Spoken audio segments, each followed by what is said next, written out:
আসসালামু আলাইকুম আর একবার স্বাগতম জানাচ্ছি মাই ক্লাসরুমে। আমাদের এখনকার আয়োজনে থাকবে 20 সেপ্টেম্বর 2024-এর জন্য ডেইলি কারেন্ট অ্যাফেয়ার্স। শুরু করব, সাথেই থাকবেন। আজকের প্রথম প্রশ্ন, বাংলাদেশ কৃষি বিশ্ববিদ্যালয়ের নতুন উপাচার্যের নাম কি? বাংলাদেশ কৃষি বিশ্ববিদ্যালয়ের নতুন উপাচার্যের নাম হচ্ছে অধ্যাপক এ.কে. ফজলুল হক ভূঁইয়া। অন্তর্বর্তী সরকারের 6 সংস্কার কমিশন কবে নাগাদ তাদের প্রতিবেদন জমা দেবেন?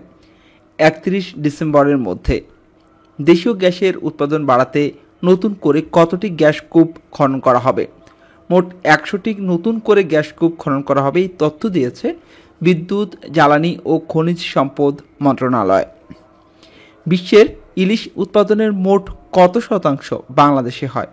বিশ্বের মোট ইলিশ উৎপাদনের 86% বাংলাদেশে হয়ে থাকে। বর্তমানে দেশে নির্বাচন কমিশনের মোট নিবন্ধিত দল সংখ্যা কতটি? 48টি।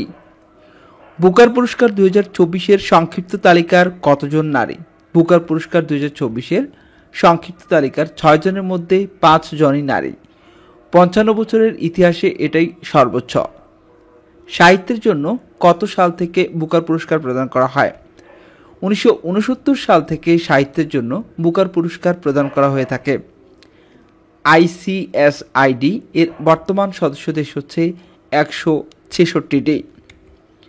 আসন্ন দুর্গাপুজো উপলক্ষে বাংলাদেশ সরকার ভারতের সর্বমোট কত টন ইলিশ রপ্তানি করবে? 3000 ton. Most outstanding Islamic bank 2024 অর্জনকারী বাংলাদেশ ব্যাংকের নাম কি? Bangladesh Islamic bank.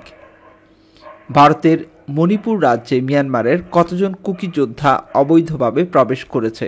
মোট 900 জন। ইংল্যান্ডের ইতিহাসে ওয়ানডে ক্রিকেটে প্রথম 200 উইকেট শিকার করা স্পিনারের নাম হচ্ছে আদিল রশিদ। কোন দেশটি রাশিয়ান অ্যাপ টেলিগ্রামের ব্যবহার নিষিদ্ধ করেছে? ইউক্রেন। আইসিসি ওয়ানডে ক্রিকেট র্যাঙ্কিংয়ে বিশ্বে বাংলাদেশের বর্তমান অবস্থান কততম? 8ম। সম্প্রতি কোন দেশটি মহাকাশে একদিনে নতুন 6টি স্যাটেলাইট উৎক্ষেপণ করেছে? চীন। সম্প্রতি কোন দেশটির মন্ত্রিসভায় এক দেশ এক ভোট প্রস্তাব পাশ হয়েছে? ভারত। ভারতের দিল্লির সর্বকনিষ্ঠ মুখ্যমন্ত্রীর নাম কি? আতিশি মার্লেনা। তার বয়স 43 বছর। এবার আমরা আজকের প্রশ্নগুলি থেকে আজকের কুইজটি দিব। আজকের প্রশ্নটি হচ্ছে, বর্তমানে দেশের নির্বাচন কমিশনের মোট নিবন্ধিত দল সংখ্যা কতটি? 4টি অপশন থাকছে, 42টি, 48টি, 52টি, 56টি। সঠিক উত্তরটি কমেন্টস করুন। এবার আমরা আজকের হাদিসটি দেখব। রাসূল সাল্লাল্লাহু আলাইহি ওয়াসাল্লাম বলেন, তোমরা কারো দোষ তালাশ করিও না, কারো গোপন অপরাধ খুঁজে বেড়াইও না, পরস্পর হিংসা করো না, পরস্পর বিরোধে লিপ্ত হও না, এবং একজন আরেকজনকে ঘৃণা করো না, বরং তোমরা সবাই আল্লাহর বান্দা, পরস্পর ভাই ভাই হয়ে যাও। এটি বুখারীর 7 নম্বর হাদিস। আজ এ পর্যন্তই। এতক্ষণ পর্যন্ত যারা সাথে ছিলেন সবাইকে অসংখ্য ধন্যবাদ। আল্লাহ হাফেজ।